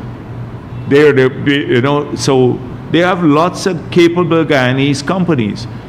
However, supervision of a $422 million contract to put in steel towers with a 230 kVA line now across the whole, probably from Georgetown all the way into Berbice, and ensure that it lasts 50 years, 100 years into the future with the right foundation and everything else is a different matter. And we are building that for the next 50 years, so we don't have to worry about every time somebody drive into a post here, they will black out the whole country. Or every time, I don't even want to tell you what they told me the other night, because they sent me a picture. I was upset that the system shut down again, because they told me there are 2 8 hours blackout for the East Coast to do the part between the Ogle Road, the bypass on the railway embankment and Sheriff Street. They want to complete it. They need 2 8 hours blackout. They did it. One lasted longer. So they said, oh, we moved off all the mains. Now we're ready to roll. The road would be completed. And then power shut down again. And I called and said, why is this system shut down? They said, something they heard at Sophia. So then they went down there, the senior managers, and they sent me a picture of a rat in the thing. And I said, don't put that out. People would think it's just a lame excuse. They put some rat went in there. And I said, it's too lame, because people would not believe you with all of this stuff.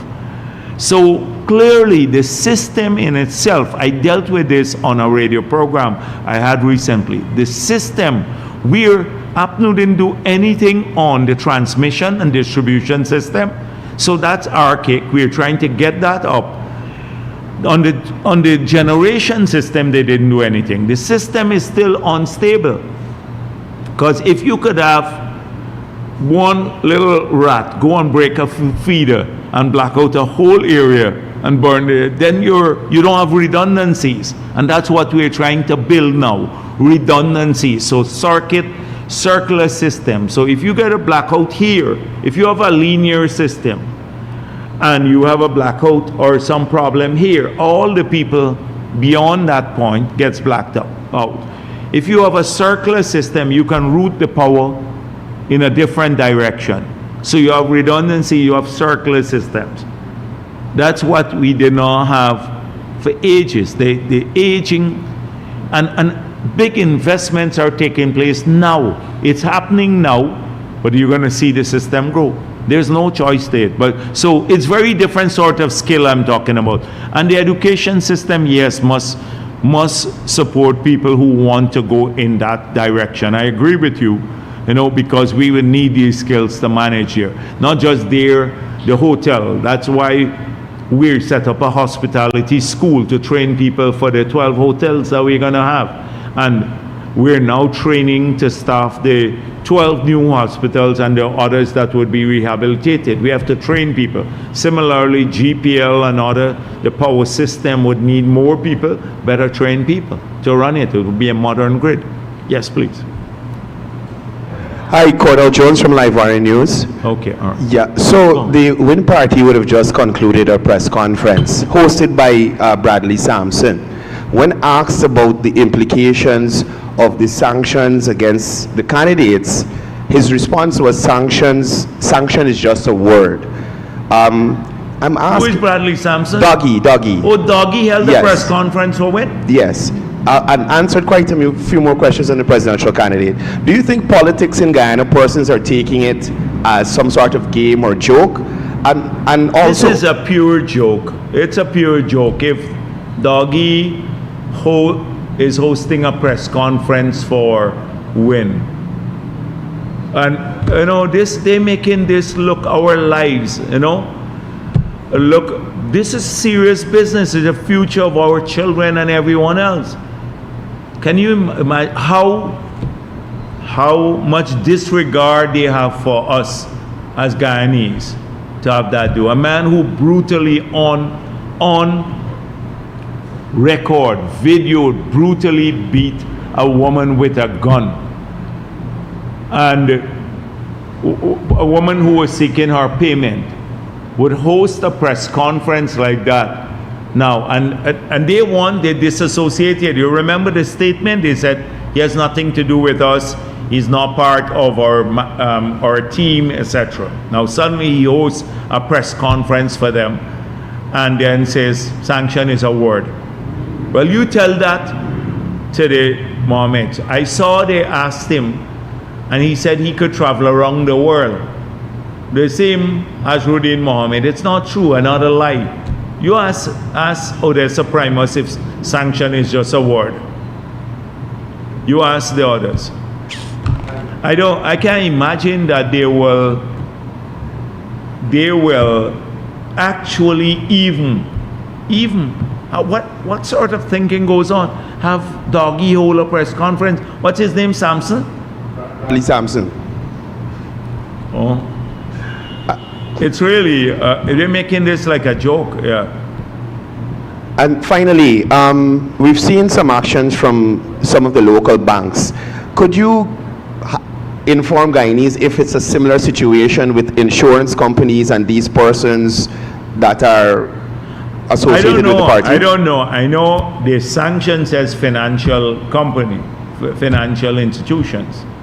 So I'm sure that the insurance companies are probably looking, especially those that reinsure abroad, especially with US-based entities, they will probably be examining carefully those people too. Abina Rockcliffe, Guyana Standard. Sir, I want to take you back to the method for debacle. Guyana Standard current article where we identify two issues with it. It being a local company and not having the capacity. And the second one was a sort of incestuous relationship.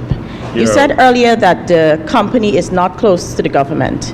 So is it that your information does not suggest that there are people at GPL who have who have relations with persons or principals at the company?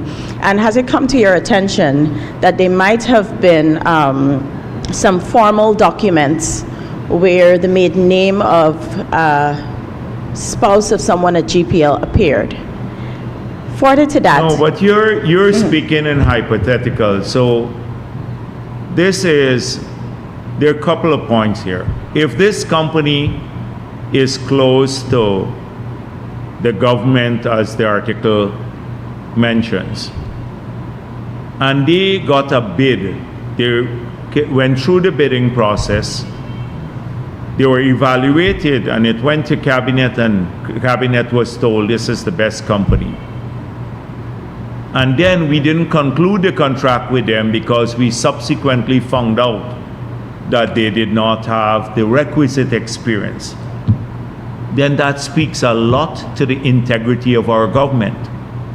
It speaks a lot to the integrity of the government, because if it was so close to us and it was incestuous with the government, and they went through the whole bidding process and they were evaluated and it came to the cabinet for no objection, then they should have awarded.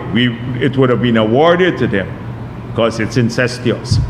So it speaks a ton about the government, and that even if it was close to the government or incestuous with individuals in the government, which you seem to be claiming, and you should mention the names of the people in your article, because you can't just say it generally. If you have this information, like you're telling me you have information I haven't seen, publish it. Please publish it. Publish the information. No, but I'm making it clear that I'm not dealing with hypothetical. You said some lady or something like that was involved. I don't know about that, but you have it. Publish it, then that's fine. But as far as I know, I speak for the party and I'm a member of the government. And the government found out something that they didn't have the requisite experience, and we did not go with them. And we're going with a company. We're negotiating with a company that is experienced, that has done this in many countries in the world. It speaks a lot about the integrity of the government. Now, if you think that there are individuals in GPL who've been trying to steer this in a particular way, call the names of the people. So let it go in the public domain. We don't have a problem with that, and let them respond. But I can't deal. Some lady, who is this lady? This is what I'm trying to get on the record, that the government at no point heard of any relations between that company and Kesh Nandlal. No, I don't. I've never heard about that. Okay. Further, does this speak to a breakdown at the level at NPTAB, that they would have approved this company without checking to see if it has the capacity and the experience? So the thing is that it depends on, I don't know what went on at NPTAB or with the evaluators, because you hire evaluators, if they assess the individuals or the company. But I know for sure when the information came about the company and its requisite experience, the government took action.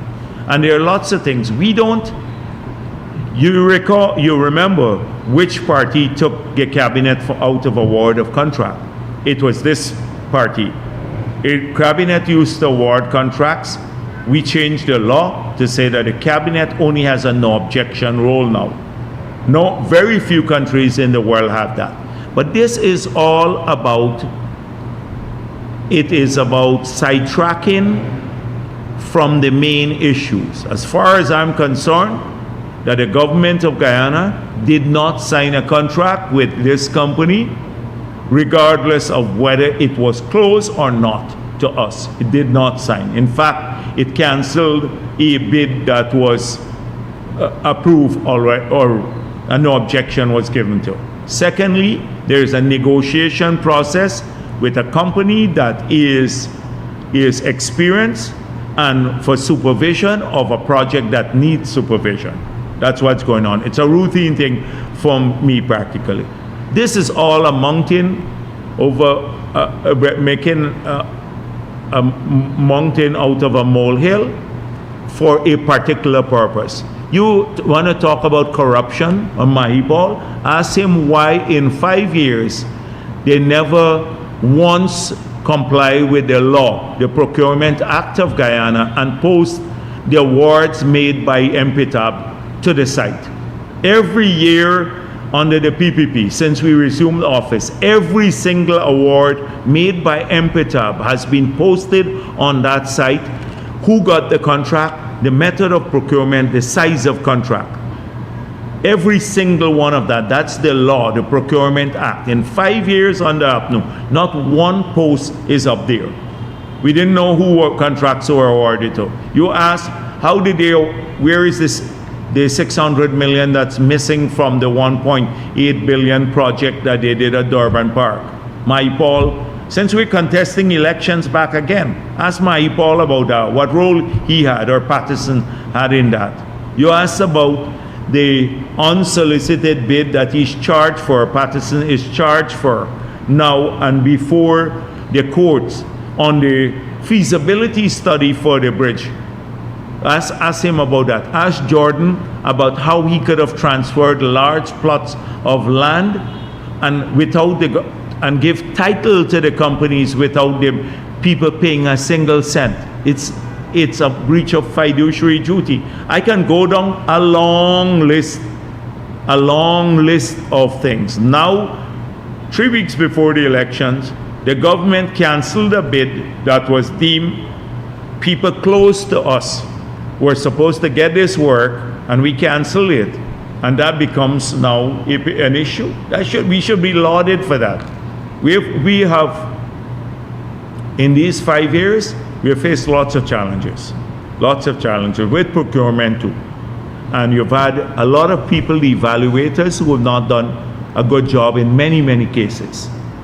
We changed the procurement system, so 5 to maybe 7,000 people, Guyanese, now became small contractors by awarded on the basis of rates, because if they were bidding, they would never get a chance to get a contract. And that's, we've changed the lives of maybe 7,000 people who are doing work now across this country. So that's how I'd approach that. If there's evidence of a link between... Well, all of hypothetical. You show me the evidence. Why don't you publish that in the Demar? I would appreciate if you allow me to finish my question. Put it in the standard. But if there's evidence and you see this evidence, would you advocate for a full-on investigation into this? Yes, we have always done that. But you don't come and deal with hypotheticals. Show the evidence that somebody was involved. But the key thing here, if there was evidence, it means that this is a really clean government too.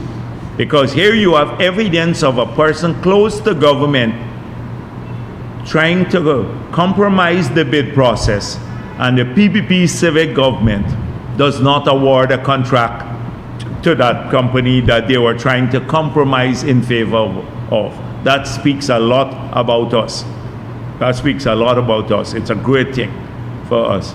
So that's what I want to say. Yeah, go on. Good afternoon, Kim King, Guyana Standard. Sir, it was recently noted at an Afreximbank meeting in Grenada, or it was floated, that Guyana could be a potential solution for the energy needs of the Caribbean region.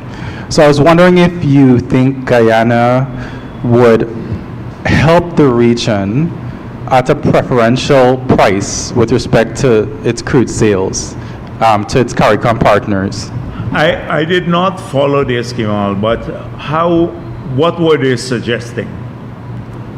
So the president of the Afreximbank, he said that today Guyana is a major oil producer. Yeah.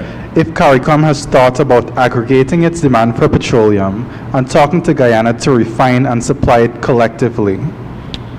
And in that he was saying the region would be able to reduce its petroleum expenditure dramatically.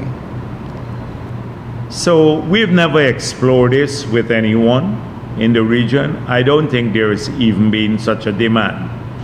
Even when Trinidad and Tobago said that they were hoping to have discussions with us about gas, I pointed out one thing. I said that the gas to energy project, we don't have any gas to supply to anyone there, because all of the gas will go towards generating maybe 500-600 megawatts of power, which we will need. This first phase is 300 megawatts, and then to do a fertilizer plant, which we're hoping that would be an investment vehicle for Guyanese, every Guyanese, because we'll put a share structure in place so people can invest in that.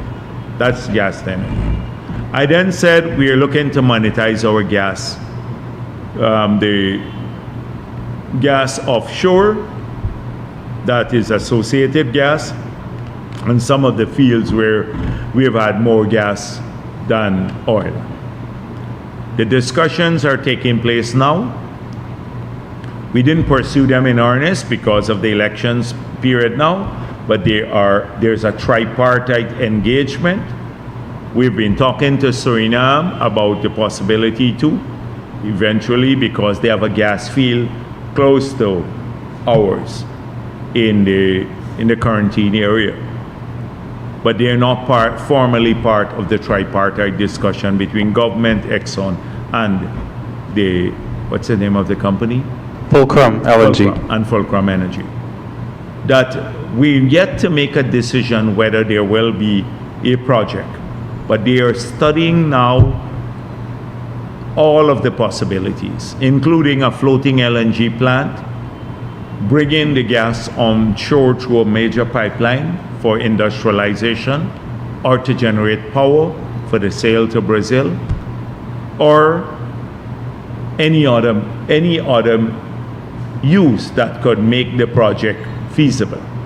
I said in that context, they should explore Trinidad's proposal to procure gas from Guyana for their refinery. So we didn't exclude that, but that's only one of 4 possibilities for the use of the gas, or they can. And if that's the most feasible for the project, then I'm sure the people who are going to invest in the project may want to opt for that. So far, we have not received any joint proposal from CARICOM about the sale of our crude and then refining that crude to supply refined products to the region. There is no such thing. So I think maybe the president of the African Bank is saying that given we're a producer, a major producer, that may be an option, but there's no formal proposal before us. And if and when it's made, we will then examine it on its merit. But right now there is no proposal. Okay, what I'd also like to get at is the fact that since you have said in the past that it's Guyana's preference that because it sells its crude openly on the international market, it gets the best prices, and that is your preference. So would you be open to a deal with the CARICOM region that allows them a discounted price or something like that? That is something we have to examine only when we have a specific proposal. I don't want to deal with hypotheticals here because I just pointed out earlier about how we can get the price of refined products down in Guyana, even when we don't refine crude, by procuring in larger quantities and investing in storage capability in the country. If there is a proposal that where you may sell your crude at a particular price, but then get the benefit in refined products, then that is something we are exploring. In fact, we've been exploring that with U.S. companies too.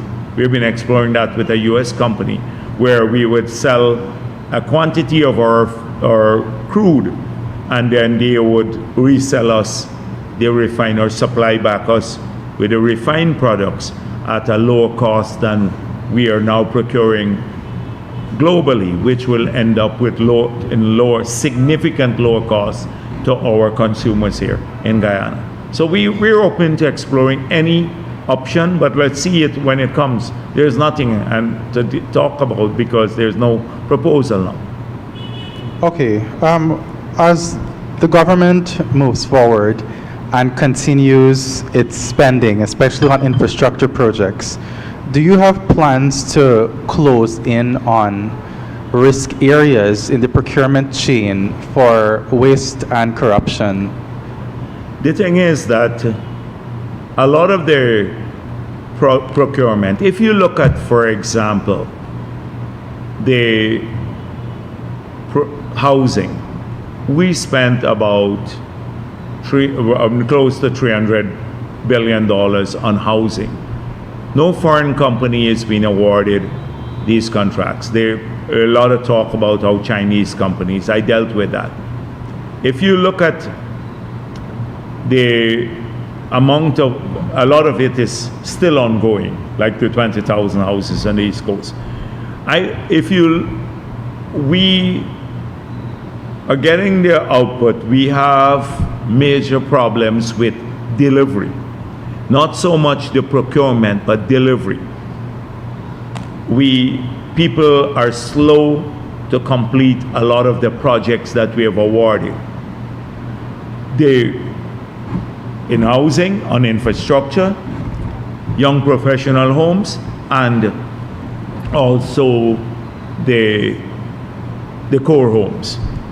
You know how many young professionals have come to me and said, the contractors are delayed a year, they're waiting, they're paying their mortgages, and their people are waiting.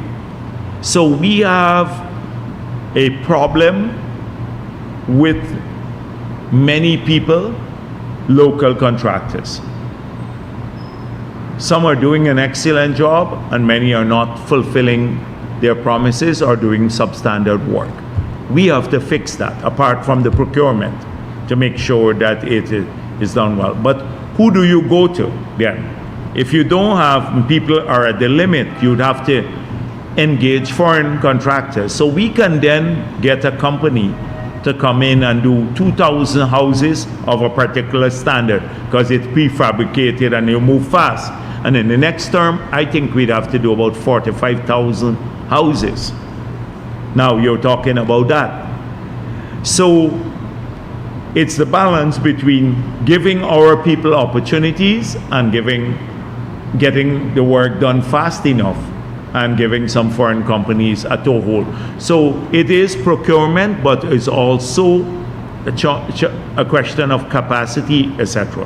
But definitely strengthening procurement throughout it will be an important issue for us.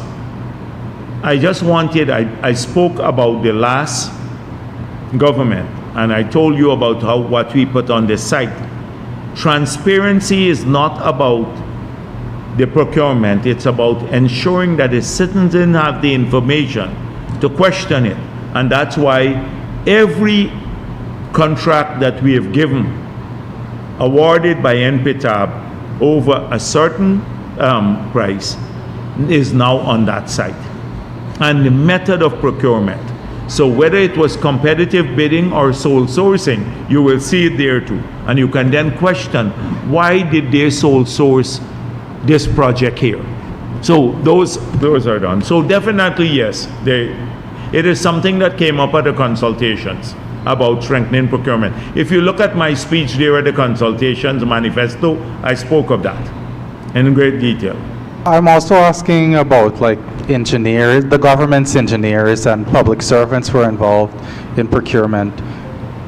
Are there risk areas, especially with respect to engineers, to give padded estimates and things like that? There is that. I came right here and said people do that. That they do. There are lots of things we have had to struggle with. For example, and I say it again, and we now have a greater handle on it, but 2 years ago, we had to go out and threaten people. We've had cases where they would award a contract. So a road would need maybe just rehabilitation, but on the bills of quantity, it will look like a completely new road. And then we award a contract for a new road, and then the engineer, we have had cases where the engineers go to the contractor and say, we will approve payments for the whole road if you share the money with us. But really, it should have been only about 60% of the road to be done. We've had that. We've had people falsified procurement, the evaluation by just, and it's laziness and neglect, but you get a result. For example, we found a few cases where the people doing the evaluation don't actually do the evaluation. One, they're a three-member panel selected randomly. One person would do it, and he would send it to the others, and they just sign the document. They wouldn't even look at the document. We've had cases where the announced price at the bid opening was used to do the evaluation and not the actual going through the tender document. There are lots of these things that happens. Remember, we're doing 10,000 contracts per year with these small roads and stuff like that. 10,000 of those. So you do have that sort of thing. But we nipped it because we went across the country. Ashni Singh, myself, the president, we traveled throughout, we warned the engineers, etc. And we saw a significant reduction and greater oversight. But whether it happens, sometimes yes, it does happen. So if you believe that on 10,000 contracts, look, this morning I got a call, we've awarded contracts 6 months ago, and the people haven't even started as yet. And some of them dug up the road in front of the people and then just moved off. One guy from Quarantine called me and said, the contractor, every 3 days, he's from their village too, and every 3 days they come, they throw 2 loads of sand, and then they move off again. That sort of thing happens, but given the scale of what we are doing, the transformation and the pace of transformation in this country, and the transparency putting up the bid prices and everything else, we have done 100 times more than APNU in terms of civil works, and we are being more transparent about it.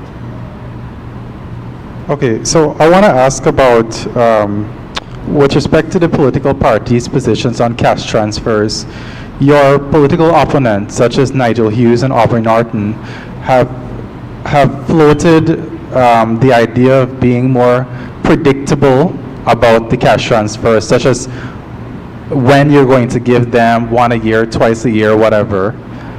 Nigel Hughes has, for example, floated let's say a person gets a cash transfer every year on his birthday or something. I don't want to waste my time with Nigel Hughes. Nobody pays attention with Nigel Hughes now. It's like, that's why people are not going to his meetings, because of the same, they see that there's no thought to it. Have you ever listened to them talk about wealth creation? Norton, Nigel Hughes, now that you mention him, or any of the others, they don't talk about a macro framework in which every single policy has to be situated. Your education strategy, your health strategy, your wages policy, the cash transfers, your oil and gas revenue, they never situate anything in that big picture. So everybody wants you to think they would come and talk only about the things that they think resonate with the voters. So we'll give you more money, we'll pay you higher wages, that's it. We give you a large sums of money. But to run a country sustainably, you have to generate wealth before you distribute wealth. And they don't talk about generating wealth. And all they talk about is reliance only on oil money. And we know the situation with oil money now. It's not there as yet of the magnitude that would allow us to do the things that they are even advancing. So how do if I take them on those issues, you know what it does? I play right into their hands, because that's what people want to hear. They like to hear, I'll get 500,000 per month or a year, and look what APNU is promising. They would not get it. They would never get it.